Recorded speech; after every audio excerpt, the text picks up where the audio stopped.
Welcome to the island. I'm your host, Alvis Samuel, and today's episode is going to be a very gut wrenching episode. And I say that because the topic is one that I truly did not want to even get into. I do not even want to put myself in this type of atmosphere per se.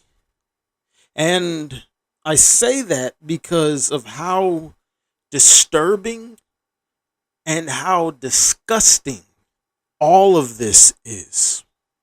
It is sickening to the innermost of me to even have to talk about this, let alone just even hear about it. But I didn't even want to get into any of this.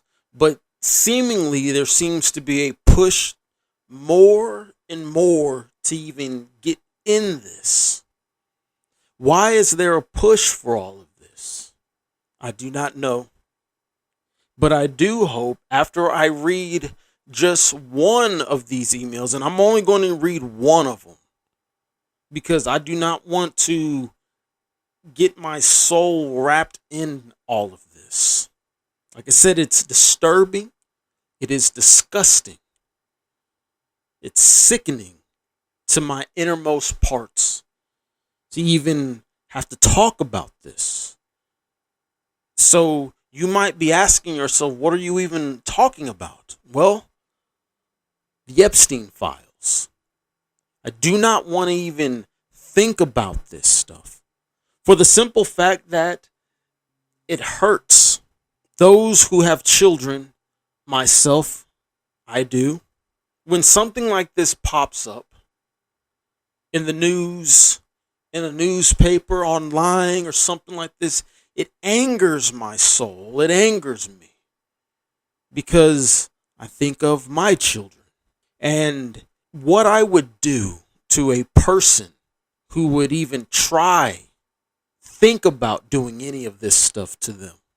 So I'm going to read this email and then I'm going to talk about it a little bit and I'm going to explain as much as I can. And I want to say all of this because I have another episode that I actually put on the shelf. That episode's dealing with Mystery Babylon and how it cages and how it has all foul spirits and demons all up inside of it. And then I see something like this and see how intertwining almost every single person in our government, of the elites, the wealthy elites, if you want to even call them that, if you are acting in this type of manner, there is no wealth in you. You are a sick individual, and I will not call you wealthy of any means. I don't care how much money you have. You are just a sick individual, evil to your core. But like I said, let me go ahead and read this email. And then I am going to talk a little bit more on all of this.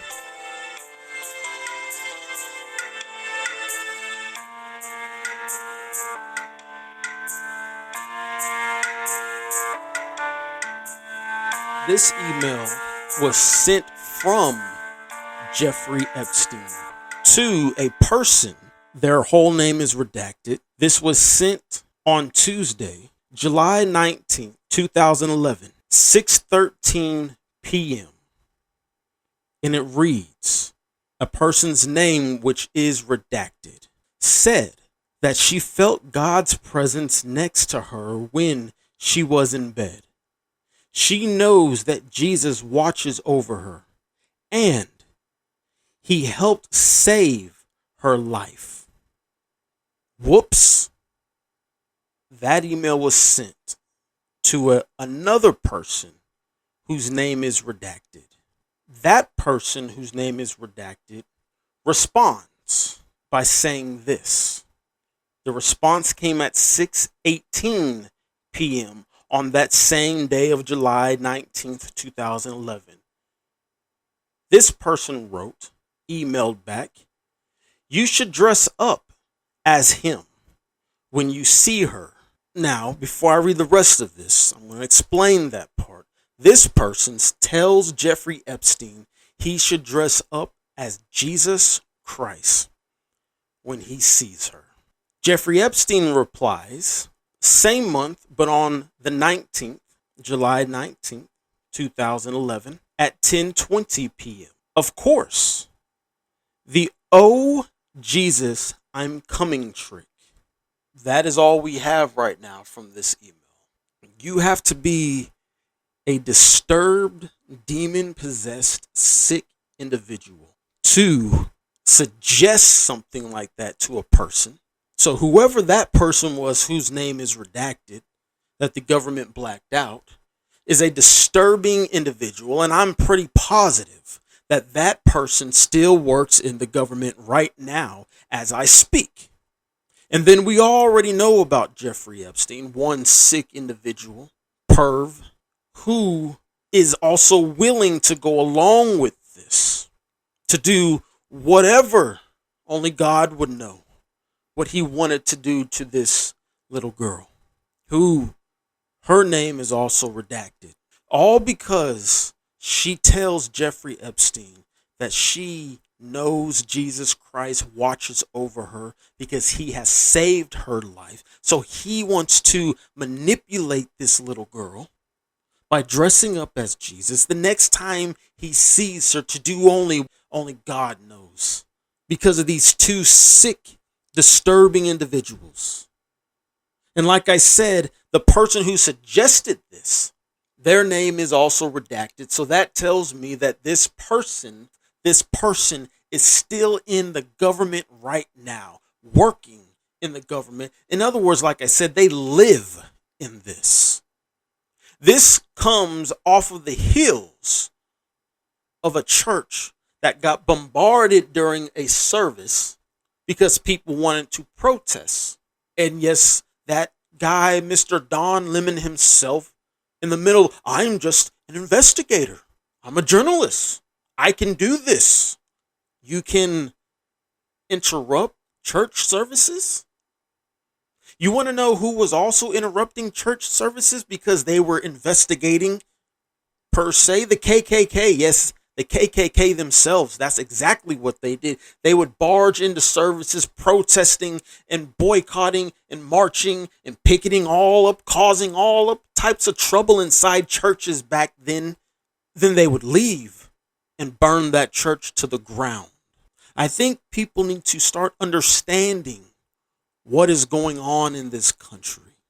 And for all of those who are trying to protect all of these individuals who are disruptive, like Don Lemon, who are sick, disgusting, evil, perverted individuals, Jeffrey Epstein and whoever else, that name that was redacted, and you're trying to cover these people, make sure that these people stay safe, you are no better than them. Again, I started this episode talking about, I have another episode, it's on the shelf, Mystery Babylon, the place that holds every foul and demon-possessed spirit inside of it. And we are seeing this happening right now in real time inside the United States of America. And instead of dealing with this and getting rid of all of this, we have people trying to protect this and say things like, well, if we don't redact, there will be other people who would get hurt. We need to see and know who these people are, who are doing this stuff, and know if they are still in the government right now. And I can tell you right now, they are still there. They are still there. So that means we continually, as a nation, as a people, continually vote these sick individuals in office over and over and over again. And then we wonder why our country is being rotted from the inside out. The filth that comes from this nation. I'm reminded of David Wilkerson's The Vision, the book, his sermon. I'm reminded of the prophet Nahum. You can read what he wrote in the Old Testament. You can see and read and know. Everybody was talking about when this eclipse happened a while back, and everyone's saying, oh, this was the Jonah. This was Jonah. This is the Jonah experience. This is the Jonah vision.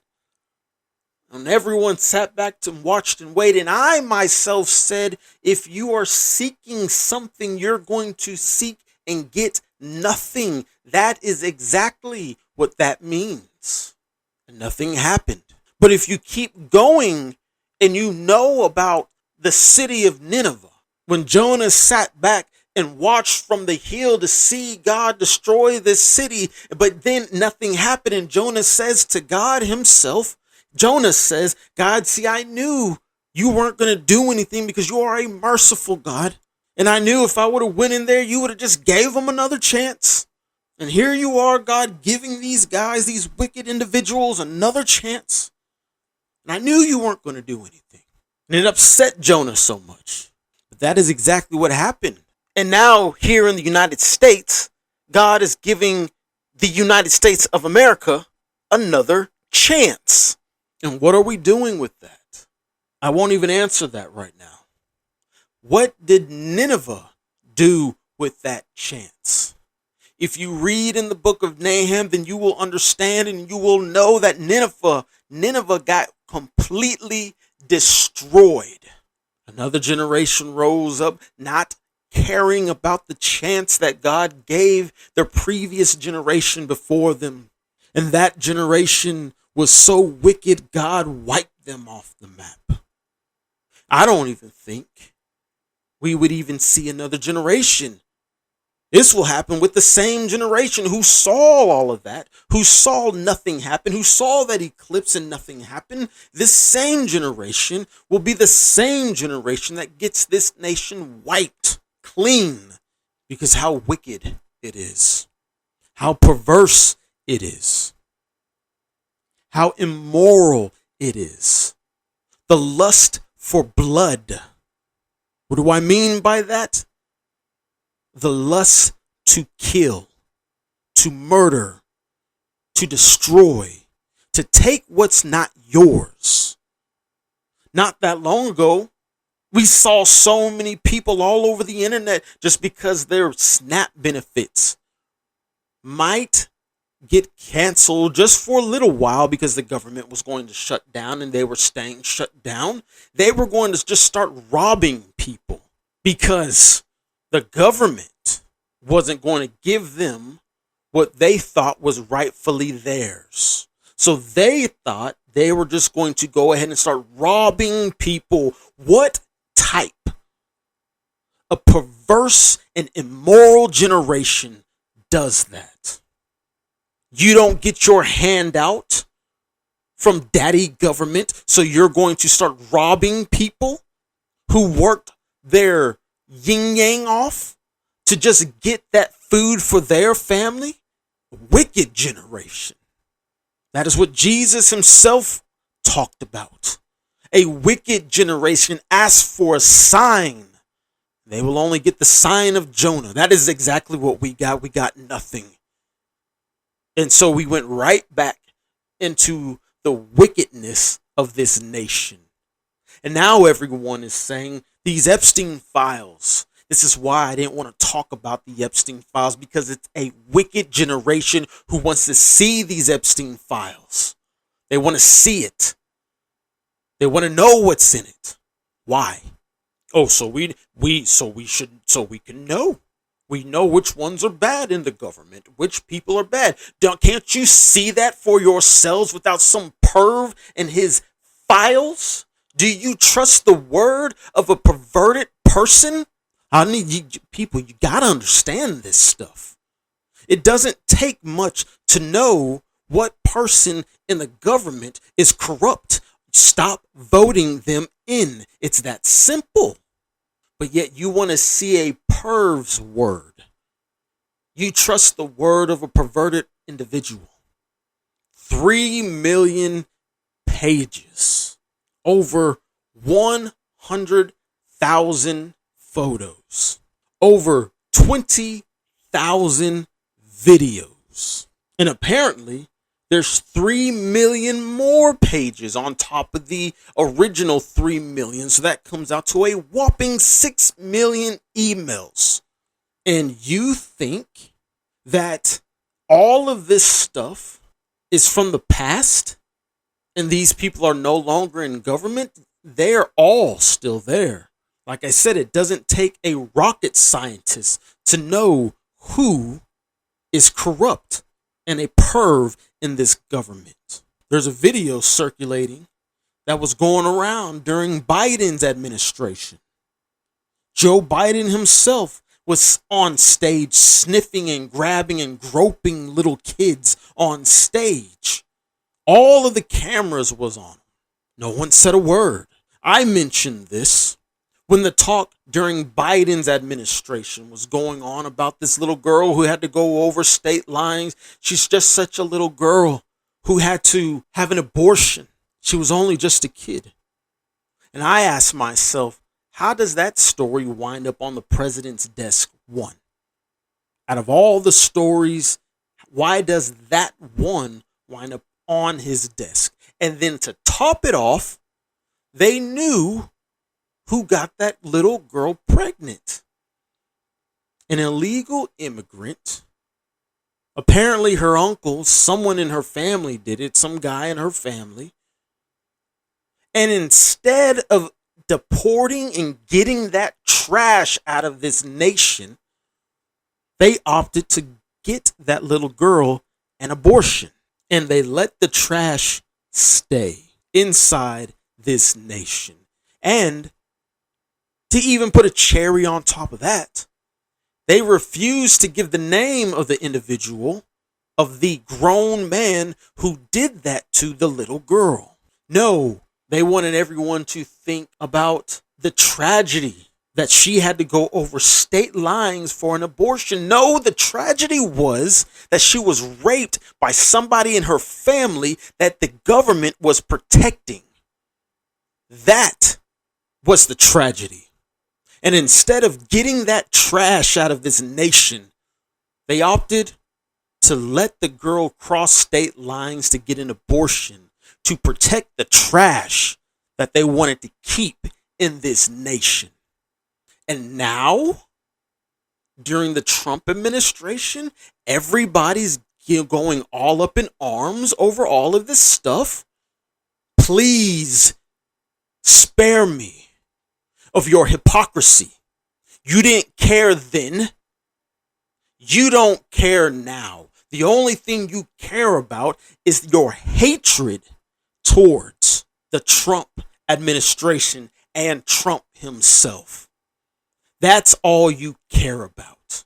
I'm not fond of the man myself. I told everybody, especially if you get on my own Facebook page, I told everybody that Trump is one person who gets drunk off of power. And you must be weary of one who wants power. That is what they seek. That is what they want. Be weary of that one. Be weary of that individual. And then, not only I said that, but I said also, if you vote for Trump, this was during the election, if you're going to vote for Trump because you think he's going to keep the United States of America out of war, you are only fooling yourselves. Because the war with Iran is inevitable, and that is going to happen. Regardless if he actually stops the Russia-Ukraine war, which I did not think he was actually going to do. And lo and behold, here we are in that war with Russia and Ukraine. It's still going.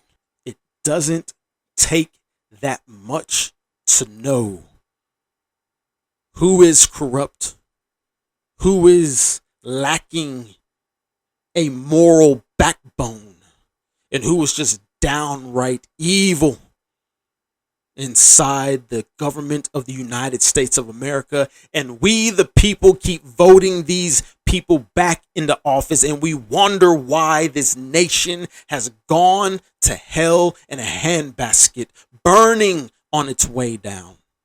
For what has happened to Nineveh will happen to this nation. Again, you can hear it in my voice. This sickens me. It angers me. And after this, I am going to go back to my shelf, pull that podcast that I'm preparing about Mystery Babylon. And I hope when it's done and I put it out there so everybody can listen to, that maybe, just maybe, it opens the eyes of this nation and it tugs on the heart of this nation and makes this nation and those who dwell inside of it that we must turn back to Jesus Christ, the one true God, the one who died and rose again, who is living. I've mentioned that God is going to judge his church inside the United States of America.